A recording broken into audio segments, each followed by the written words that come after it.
ఎలా అనిపిస్తుంది ఈ బ్లేడ్ బ్యాచ్ ని గంజాయి బ్యాచ్ ని నిర్మూలిస్తామని నిన్న సభా సమావేశంలో అన్నారు అసెంబ్లీ. ప్రజలు వచ్చినాక కొంచెం కంట్రోల్ అయింది ఈ 5 ఏళ్లలో. ఓకే, 5 ఏళ్ళు కాదు 3 ఏళ్లలో. జగన్ వచ్చినా కూడా 2 ఏళ్ళు ఉన్నారు. ఇప్పుడు మళ్ళీ మొదలైంది. కర్నూలుకి సంబంధించి బెంచ్ గురించి మాట్లాడారు, హైకోర్టు బెంచ్. అది ఏమైనా తరలిస్తారంటారా లేకపోతే అక్కడే ఉంటదంటారా? ఏవో ఈ ఎన్ని జిమ్మిక్కులు చేస్తాడో చంద్రబాబు గారు, ఎవరికి తెలుసు?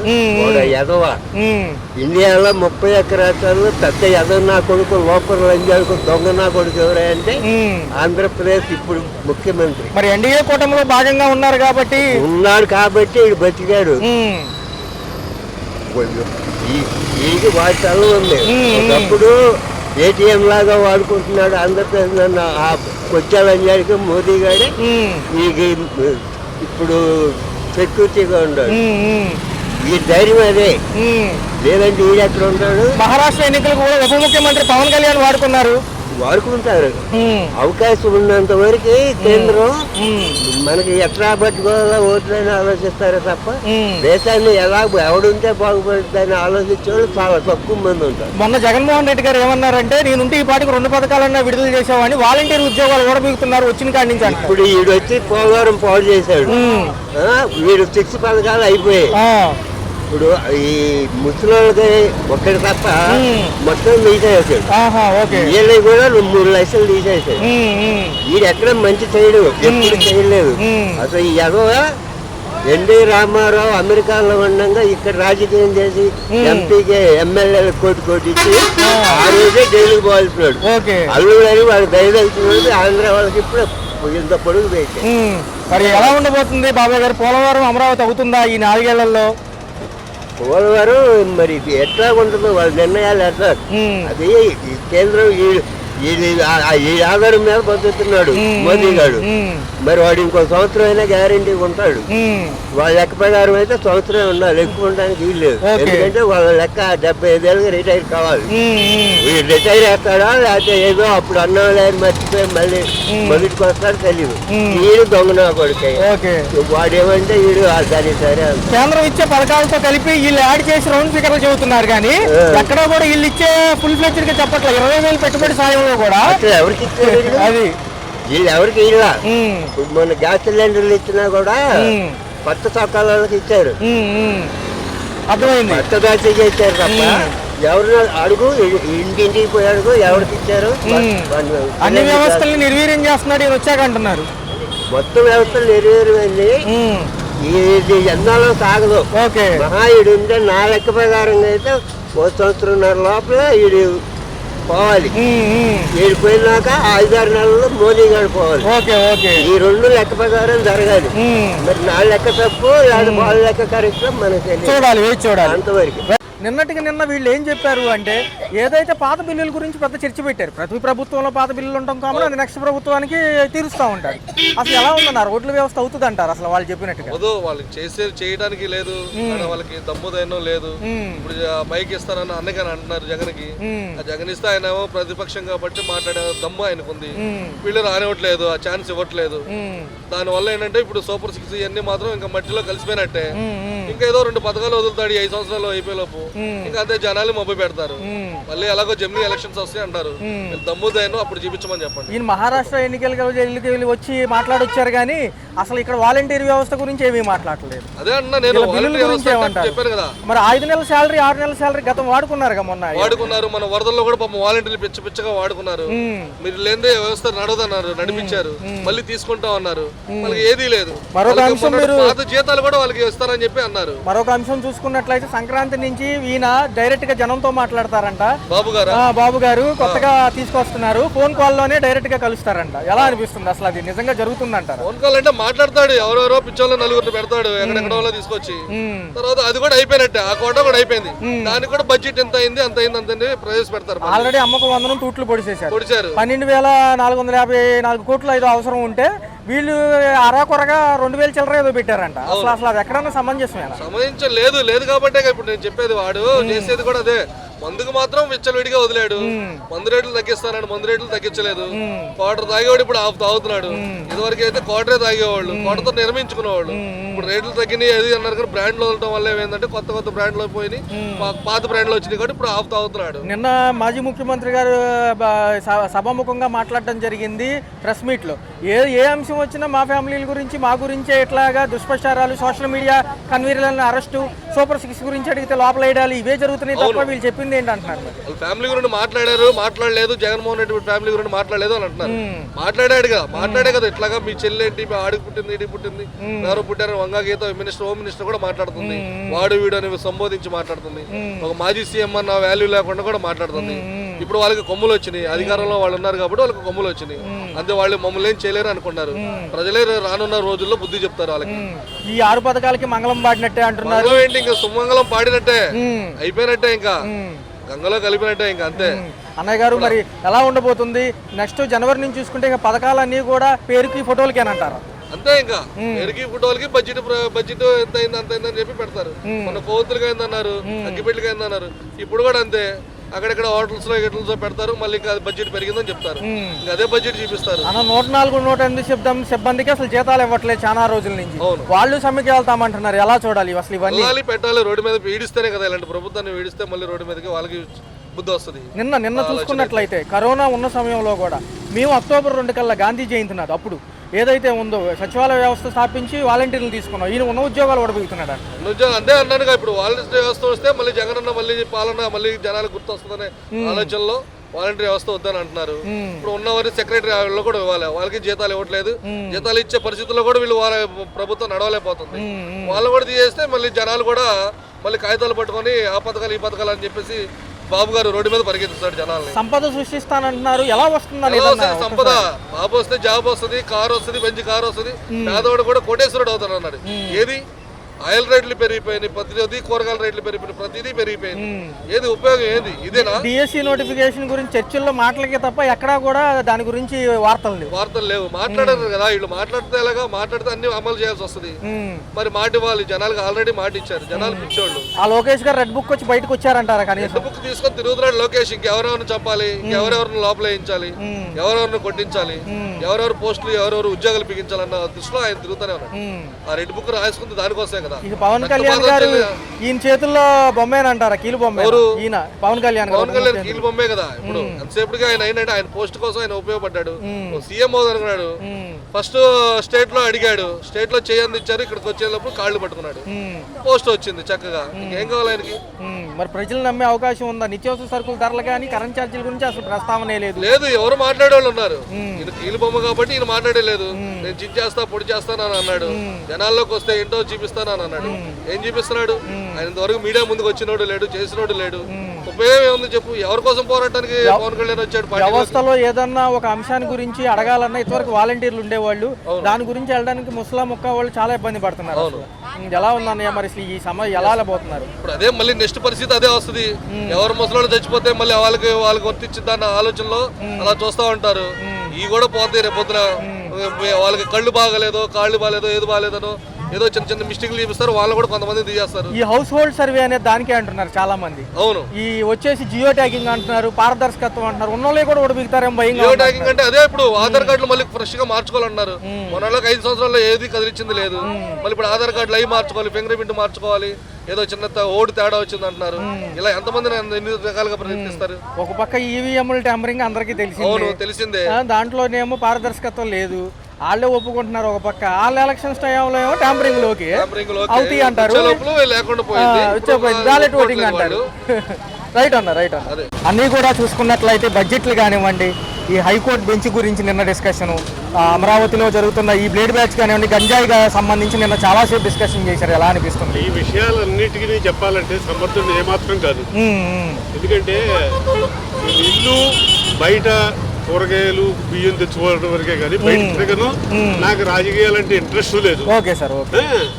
ఎవడు చేసిందో వాడు గొప్పగా చెప్పుకుంటాడు. ఒకడిని ప్రతి విమర్శ చేయడానికి మాత్రం అలవాటు పడ్డారు. ఏ సందర్భం చేమ కుట్టినా జగన్ వల్లే కుట్టింది అంటున్నారు. అవును సార్, అవును. నువ్వేం చేస్తావో, నువ్వేం చేస్తున్నావో, నువ్వేం చేయబోతావో చెప్పాలి. అది వదిలిపెట్టేసి 5 ఏళ్ళు పరిపాలన అనుభవం లేకుండా చేశాడు.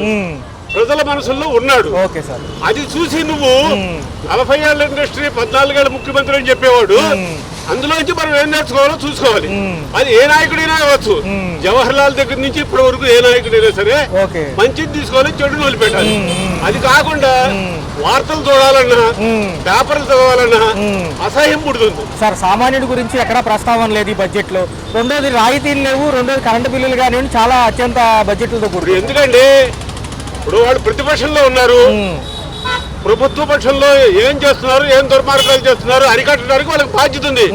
బాధ్యత లేకుండా 5 సంవత్సరాలు విస్మరించి ఇవాళ వాడు తప్పు చేశాడు, వాడి వల్ల ఇలా అయింది, వీడి వల్ల ఇలా అయిందని అనుకోవడానికి సరిపోతుంది ప్రభుత్వానికి. వాళ్ళ ఆత్మవిమర్శ వాళ్ళు చేసుకోవట్లేదు. ప్రజలకు మనం ఏం చేస్తే మన కుమారుడు మన మనవడు రేపొద్దున ముఖ్యమంత్రి అవుతాడన్న యోగ్యత అంకిత జ్ఞానం లేకుండా పోయింది. కొత్తగా వచ్చిన వాళ్ళు భూమి మీద నిలబట్టలేదు.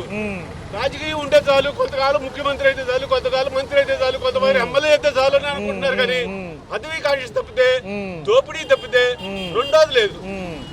ఎలా ఉండబోతుంది సార్? జమిలీ ఎలక్షన్ సిద్ధమని మోడీ గారు మన రాష్ట్ర ఉప ముఖ్యమంత్రిని అక్కడ మహారాష్ట్ర ఎన్నికలు కూడా వాడుకున్నారు. ఎలా అనిపిస్తుంది? వాడుకోవడం అనేది తీసి పక్కన పెట్టండి. ఇవన్నీ మామూలుగా జరిగిపోతూ ఉంటాయి. వానాకాలం ఎలా వస్తుందో, ఎండాకాలం ఎలా వస్తుందో అలా జరిగిపోతూ ఉంటాయి. వీటి వల్ల ప్రజలకు ప్రయోజనం ఏం లేదు. వాళ్ళు కూటములతో ఉండి స్వార్థపూరితంగా ఉండి వాళ్ళు వ్యవహారాలు చేసుకోవటమే కానీ ప్రజలకు ఒరిగేది ఏం లేదు ఇందులో. Okay sir. ఓకే. అల్టిమేట్ గా చూసుకుంటే సామాన్యుడు ఎప్పుడు మోసపోతున్నాయన్నాడు ప్రతి సంవత్సరం. అదే 100 సంవత్సరాల నుంచి మోసపోతున్నాడు. అది దీనికంటే బ్రిటిష్ వాళ్ళ పరిపాలనే బాగుందని చెప్పేసి మనపూర్వకంగా సంతోషపడుతున్నాను. గతమే బాగుందంటారా? జనరల్ విశ్లేషణ చూస్తూ ఉంటారు కదా. కూటమి అంటే అది కుంపట్లో ఉంది తప్పితే కూటమిలో లేదు. అది సూపర్ 6 అని పెట్టారు, అది రావట్లేదండి. ఓకే. ఏదైతే ఏమి అవైనా లేవు కానీ పరిస్థితి అయితే అలాగే వచ్చింది. ఓకే. ఓకే. అసెంబ్లీ సమావేశాలు కూడా చూశారు సార్, ఎలా అనిపిస్తున్నాయి? ఇవాళతో ముగియబోతున్నాయి. గత 9 రోజులుగా కొంచెం సైడ్ ఏముంది, కొట్టుకులాడటమే సరిపోయింది. ఈ ఆర్థిక బడ్జెట్ లోట్లో ఇంత వ్యయం అనేది కరెక్టేనంటారా? ఒక పోలవరం, అమరావతి ఉంది, అనేక శాఖలు ఉన్నాయి, ఇంతకుముందు నిర్వీర్యమైనవి కూడా. ఎలా అనిపిస్తుంది? అదే సార్, పోలవరం అమరావతికి అత్యంత వ్యయం అవుతుంది అంటున్నారు. ఒక పక్క చూసుకుంటే ఇప్పుడున్న లోటు బడ్జెట్ ఎంతసేపు కూడా ఇది అమరావతి మీదే ఉన్నాడు కదా చంద్రబాబు నాయుడు గారు. అది ఎక్కడి వరకు సక్సెస్ అవుతాడేది తెలియదు. అయితే పంతం బట్టి ఉన్నాడు అది చెయ్యాలని. వీళ్ళకి ఇవ్వాల్సిన సూపర్ 6 లో ఏమి ఇచ్చేది లేదు. ఏదో కొద్ది గొప్ప రిలీజ్ చేస్తారు. గ్యాస్ అనేది మొన్న కొంతమందికి పడ్డాయంట డబ్బులు. Okay sir. ఓకే. అందరికి ఇస్తున్నారు అన్నారు, కొంతమందికి పడ్డాయని చెప్పారు నాకు. ఉద్యోగ కల్పనే మా ప్రతినిధి ఏమంటున్నారు? 30 లక్షల పెట్టుబడి, 30 లక్షల పెట్టుబడితో కూడిన ఉద్యోగ కల్పన అంటున్నారు. ఎలా అనిపిస్తుంది? అవన్నీ జరిగేది లేవు. విశాఖపట్నం రూపురేఖలు మారుస్తామంటున్నారు కదా సార్. గ్రీన్ కార్డర్ తో సహా పెట్టుబడులకి దాము అదే అంటున్నారు కదా ఈసారి. అసలు ఇప్పుడు కాదు కదండి, వైజాగ్ ఎప్పుడో డెవలప్ అయింది యాక్చువల్గా. జగన్ గారు కూడా ఐడియా అదే కదా. కేంద్రం సపోర్ట్ గట్టిగా ఉంది సార్. ఈసారన్నా పోలవరం గట్టెక్కిద్ది అంటారా? చెప్పలేము సార్. దాని పేరు చెప్పుకుని డబ్బులు తీసుకుంటే తప్పితే దాంట్లో రోడ్ల వ్యవస్థ పునరుద్ధరిస్తామంటున్నారు. విజయవాడలో బ్లేడ్ బ్యాచ్ ని, గంజాయి బ్యాచ్ ని కంట్రోల్ చేస్తామని నిన్న అన్నారు. జరిగేది లేదు. ధనలక్ష్మి స్లాబ్ కంపెనీ ఉంది అక్కడ. వీరు రోజుకు ఒక్కటన్నా జరుగుతుంది. ఓకే. ఓకే. ఆటో వాడైనా సరే ఈ మధ్య నన్నే అటాక్ చేసి. అయ్యో సార్. అయ్యో. చెప్తున్నాను నేను జనరల్ గా అటు నుంచి వస్తుంటే ఆపాడు. రాత్రి 12ంటికి ఒకళ్ళని ట్రైన్ ఎక్కించాం. మనం అంటే ఏజ్ అయింది కదా, ఏదో రాజీపడి వచ్చేయటం తప్పితే మనం కలబడే స్టేజ్ కాదు. అక్కడే ఉన్నారు. ఈ 6 పథకాలకి ఇచ్చే చాలా వ్యయం అవుతుంది సార్. మరి ఎలక్షన్ లో ఇచ్చిన హామీలు నెరవేరుతాయంటారా? ఊరినే ప్రచార ఆర్భాటమేనంటారా? ఇప్పుడు ఈ మన ప్రజలు కూడా దాని గురించి చెప్పేదేం లేదండి. వాళ్ళు బయటపడలేకపోతున్నారు. ఆయన ఏదో చేస్తాడని వేసాడు, ఏదో ఇన్కమ్ తెప్పిస్తా అంటాడు కానీ ఎక్కడ జరుగుతుంది? ఏదో 1% GST పెంచండి, ఆ GST మీరు తీసుకోవాలని అంటున్నాడు. కరెంటు బిల్లులు, నిత్యావసర బిల్లులు పెరిగినాయి. కందిపప్పు ఆల్మోస్ట్ పెరిగింది. అవును సార్. జగన్ గారు ఉన్నప్పుడు పెరిగిపోయినాయి అన్నారు కానీ నాదెండ్ల మనోహర్ గారు అన్నారు కానీ ఇప్పుడు ఈ గవర్నమెంట్ ఎన్ని పెరిగినాయి మీకు తెలియదు. అవును సార్. అవునవును. ఇసుక ఉచితం అన్నారు, పర్లేదంటారా? ఊరినే అది కూడా రాదండి, ఎవరు చేయలేరు. ఎమ్మెల్యేలు ఎందుకు ఊరుకుంటారు? బోలెడు డబ్బులు ఖర్చు పెట్టి గెలిచారు వాళ్ళు. ప్రజలు వేసారు మనలాగా. మహిళల పైన అఘాయిత్యాలకు కూడా చట్టం వస్తుంది అంటున్నారు కానీ అంతే గారు ఏం మాట్లాడలేదు సార్. మరి జగన్ గారు చేసినప్పుడు అన్ని బాగా ఉన్నాయి అంటున్నారు కానీ నాకు అంత అనిపించలేదు. ఓకే. క్రైమ్ రేటింగ్ తగ్గింది. అది దిశ ఒకటి. అవును సార్. అవును. అది అప్పుడు పోలీస్ స్టేషన్లో లేకపోతే మహిళా పోలీస్ స్టేషన్లలోనే అది ఒక ఇది కింద పెట్టారు, అవి క్లోజ్ చేసి. ఓకే. మరి అది క్లోజ్ అయిపోయింది మహిళా పోలీస్ స్టేషన్లో. అవును సార్, అవునవును. దిశ యాప్ కూడా లేదు, వాలంటీర్ వ్యవస్థ కూడా లేదు సార్ అలాంటి. లేదుగా. మరి అప్పుడు ఇంట్లో ఉన్న ముసలానికి ఆమెకి డబ్బులు ఇచ్చేవాళ్ళు. ఏదైనా కావాలంటే సర్టిఫికెట్ కూడా వాళ్ళు ఇమ్మీడియట్గా చేసి ఇచ్చేవాళ్ళు. అవును సార్, అవును. మరి సమ్మెబాటు పడతామంటున్నారు కదా సార్, చూసుకున్నట్లయితే సమ్మెకి వెళ్తామంటున్నారు వాళ్ళకి కూడా. వెళ్తారేమో మరి, మనం చెప్పలేము, అది ఎక్స్పెక్టేషన్ మంది కాదు వాళ్ళది. వెళ్తారేమో మరి. అప్పుడేమో 30,000 మంది పోయారు అన్నారు కదా, మిస్ అయిపోయారు. అవును సార్, అవును. ఉప ముఖ్యమంత్రి గారు పవన్ కళ్యాణ్ గారు అన్నారు సార్ అన్నారు కానీ మళ్ళీ మరి ఉంటే వాళ్ళు రావాలి కదా, తీసుకురావాలి, చేయాలి, అదే జరిగేదిలే. Okay sir. మరి ఊరికే అనేసారు మాటలన్నీ. జమిలీ ఎన్నికలు ఏమన్నా పాసిబిలిటీ ఉంటుందా? జమిలీ ఎన్నికలు వస్తే పోలీసు వాళ్ళని ఒక్కొక్కళ్ళు మీ సంగతి చూస్తాను అది ఇది అని అంటున్నాడు. జమిలీ ఎన్నికలు వస్తే మరి ఎలా ఉంటుంది? Okay sir. అంటే నాకు తెలిసి చంద్రబాబు దీంట్లో ఏంటంటే రెండిటి సమతుల్యంగా చూసి చేస్తారు. అంటే ఇటుపక్క సంక్షేమం చేస్తా దీనికి మౌలిక సదుపాయాలు కూరుస్తారు. కాదు సంక్షేమం చేయడానికి ఖజానాలో డబ్బులు ఎక్కడ ఉన్నాయి? ఇప్పుడు ఇన్ని రోజులు డిలే అయింది కూడా కారణం అదే కదా. ఖజానాలో డబ్బులు ఉంటే ఇప్పుడు ఎవరైనా ఇప్పుడు నా ఇంట్లో రూపాయి ఉంటే నేను ఖర్చు పెట్టుకోగలను. 10 రూపాయలు అప్పులో ఉన్నానంటే అప్పు ఎలా తీర్చాలరా నాయన అని ఆలోచన ఉంటుంది. కానీ ఎలాగా నీ 20 రూపాయలు అలా సంపాదించాలి ఛాన్స్ లేదు ఎక్కడ మనకి. చూసుకున్నట్లయితే సార్ నిన్న కానివ్వండి మొన్న కానివ్వండి సభా గౌరవం కాపాడలేకపోయారు, ప్రతిపక్ష హోదా ఇవ్వలేము 11 సీట్లే కాబట్టి అని చెప్పి ఉండే బాగుండేదని చెప్పి ఇప్పుడు పాలకపక్ష నాయకులు అంటున్నారు, మాజీ మంత్రుల్ని. సో క్యాడర్ అయితే వచ్చారు కానీ జగన్మోహన్ రెడ్డి గారు వెళ్ళిపోవడం జరిగింది. ఎలా అనిపిస్తుంది? ఏమంటే ఇప్పుడు మనదా అతిపెద్ద డెమోక్రసిక్ కంట్రీ అవునా, దీనికంటూ ఒక రాజ్యాంగం ఉంది. ఈ రాజ్యాంగంలో కొన్ని చట్టాలు ఉన్నాయి. అది కాకుండా మాకు ప్రతిపక్ష హోదా ఇచ్చేయండి అలా ఇలా అంటే కుదరదు కదా. ఇప్పుడు ఈయనే ఒక మాట అన్నాడు పోయినసారి, నీ దగ్గర 3 ఎమ్మెల్యేలు నేను లాగేసుకున్నానంటే నలుగురిని, నీకు ఆ ప్రతిపక్ష హోదా కూడా ఉండదు, ఎక్కువ మాట్లాడకన్నాడు ఆయనే చంద్రబాబు గారిని. మీకు గుర్తుందో లేదో అప్పుడు ఆ టైంలో ఎక్కువ మాట్లాడొద్దు, 4 ఎమ్మెల్యేలు నేను కరెక్ట్గా లాగేసానంటే నీకు ప్రతిపక్ష హోదా ఉండదు, అందుకనేసి ఆ మాత్రం హోదా ఇచ్చాను. అప్పుడే ఆయన ఆ మాట అనేసి మళ్ళీ ఇప్పుడు ఈయన మడత పెట్టి మాట్లాడుతూ ఉంటే అది పద్ధతి కాదు కదా. పవన్ కళ్యాణ్ గారు కూడా అన్నారు సార్, వీళ్ళు మొహం చాటేసినట్టేనండి, ఏదైతే ఎమ్మెల్యే స్థాయి హోదాలో ఇచ్చే టైం ఇస్తాం కదా, మాట్లాడే పని కదా, 15 ఏళ్ళు మేము కలిసేముంటాము, ప్రత్యేక హోదా ఇచ్చే పరిస్థితి అయితే లేదు, ఎన్ని ఇబ్బందులు వచ్చినా మేము కలిసేముంటామని మళ్ళీ సభాముఖంగా తెలియజేశారు. ఎలా అనిపిస్తుంది? బాగుంది. కాకపోతే ఏంటంటే వీళ్ళు శాసనసభకు వస్తేనే కదా వాళ్ళ నియోజకవర్గ కష్టాలు, ఆ ప్రజలకి ఏం కావాలి ఏంటని అడగటానికి ఉంటుంది. ఇప్పుడు నీకు ప్రతిపక్ష హోదా ఉంటే మాత్రమే ప్రశ్నించే హక్కు కాదు కదా. ఒక ప్రజాప్రతినిధిగా నువ్వు ఎప్పుడైనా సరే నీకు సభలో నీకు టైం ఇస్తారు, ఆ సమయం కేటాయించినప్పుడు ఆ సమయం ప్రకారం నువ్వు మాట్లాడుకొని సమస్యలు బట్టి చెప్పుకున్నావు అంటే బాగుంటుంది. లేదు నేను ఎక్కడో కూర్చుంటాను అంటే నీ శాసనసభలో నువ్వు మాట్లాడకపోతే నీ నియోజకవర్గంలో జరిగేది ఎలా తెలుస్తుంది ప్రజలకి? మంత్రివర్గంలో బొత్స గారు మాట్లాడుతూ మేము అక్రమ కేసులు భయపడమంటే మేము ఎవరి మీద అనర్హతంగా కేసులు పెట్టట్లేదు, ఎవరైతే గతంలో ఇబ్బంది పెట్టిన నాయకులు మరీ అడ్డంగా బిహేవ్ చేసిన వాళ్ళ మీదే మేము ఎంక్వైరీ కమిటీలో తేలేకే లోపలేస్తున్నాం అంటున్నారు లోకేష్ గారు. ఎలా? అది ప్రతిసారి ఉండేదేనండి. ఎవరు వచ్చినా వాళ్ళని వీళ్ళని ఇచ్చేసుకోవటం మామూలే. అది ఇప్పుడు కాదు, అది ఎప్పటి నుంచో వస్తుంది. ఆ పాలిటిక్స్లో అది హుందాతనం పోయింది అంతే. ఇప్పుడు ఏంటంటే ఎవరికాళ్ళు వ్యక్తిగత కక్షలు సాధింపు చర్యలాగా చూస్తున్నారు తప్పిస్తే ఒక హుందాగా ఉందాము, మనకు ప్రజలకు ఏం కావాలి, వాళ్ళకేం చేయాలి అనేది మర్చిపోయి వీళ్ళు ఏంటంటే ఇంకా వాళ్ళని వీళ్ళని వాళ్ళు. ఇప్పుడు ఈయన వల్లభ వంశీ గారిని అరెస్ట్ చేశారు, ఆయన వెనక ఇంకా 3 కేసులు ఉన్నాయి, బయటకు వస్తే మళ్ళీ ఇంకో కేసు పెడతారు. అలాగా ఏంటంటే ఇలా అవుతుంది, ఇలా జరుగుతుంది. నిన్న సభలో చెప్పారు తల్లికి వందనం 1, అన్నదాత సుఖీభవ ఏప్రిల్ అండ్ మేలో పడబోతున్నాయి అంటున్నారు. మంచి కొంచెం హర్షణీయమైన అంశమేనంటారు. ఎప్పుడైనా అండి చదువుకి ఆరోగ్యానికి ఖచ్చితంగా మనం పెద్దపీట వేయాలండి. ఎందుకంటే మన దేశంలో నిరక్షరాస్యత ఉంది కాబట్టి ఎంకరేజ్ చేస్తే అట్లీస్ట్ పిల్లలు స్కూల్కైనా పంపిస్తారు. వాళ్ళు అంటే అట్లీస్ట్ స్కూల్కైనా వెళ్తారు ఆ డబ్బుల కోసమైనా. అది మంచి పద్ధతి. యాక్చువల్గా ఏ గవర్నమెంట్ అయినా రానివ్వండి, ఈవెన్ జగన్మోహన్ రెడ్డి అప్పుడు తల్లి ఒడి పథకం బాగున్నాయి, కానీ మరీ సోమరపోతులను చేయకూడదు. ఎలా పడితే అలాగా డబ్బులు ఇచ్చేసేసేసి అలా సోమరపోతులను చేయకూడదు. ఏం చేయాలంటే విద్యతో పాటు విద్యానికి వైద్యానికి పెద్దపీట వేస్తే అప్పుడు బాగుంటుంది. ఏ రాష్ట్రమైనా సరే ఏ దేశమైనా సరే విద్యకి వైద్యానికి పెద్దపీట వేయాలి. చూసుకుంటే వచ్చే నెల 20 వరకు కూడా సాగుతాయి అంటున్నారు ఈ సభా సమావేశాలు. ఎలా ఉండబోతుంది? ఏముందండి, ఇప్పుడు సింగిల్ సైడెడ్ వీళ్ళే మాట్లాడుకుంటారు, ప్రతిపక్షం లేదు పోనీ ఖండిస్తానికి కానీ చేయడానికి కానీ. సింగిల్ సైడెడ్గా జరుగుద్ది అంతే. వన్ సైడ్ డిసైడెడ్ మ్యాచ్ అనమాట. ఇప్పుడు ఏంటంటే బంగ్లాదేశ్ మీద మన ఇండియా ఆడినట్టు అలాగ సింగిల్ సైడెడ్ ఇదంతా. ఇప్పుడు చిన్న చిన్న క్రికెట్ టీంల మీద పెద్ద టీంలు ఆడాయనుకోండి ఏమవుద్ది, వన్ సైడెడ్ అయిపోద్ది. టగ్ ఆఫ్ వార్ ఎప్పుడు ఉంటుంది, ప్రతిపక్షం ఉండి ప్రతిపక్షానికి ఒక 60-70 సీట్లు ఉందనుకోండి, వీళ్ళకి కొద్దిగా ఇది ఉంటుంది అనమాట. ఇప్పుడు ఏంటంటే వీళ్ళ నిర్ణయాలను వీళ్ళు హర్షించేసుకుంటారు, వీళ్ళే శభాష్ అనుకుంటారు. అందుకని చూద్దామండి, ఇంకా చాలా టైం ఉందిగా, ఇంకో 4 ఏళ్ళు ఉంది, ఏం జరుగుతుందో చూడాలి.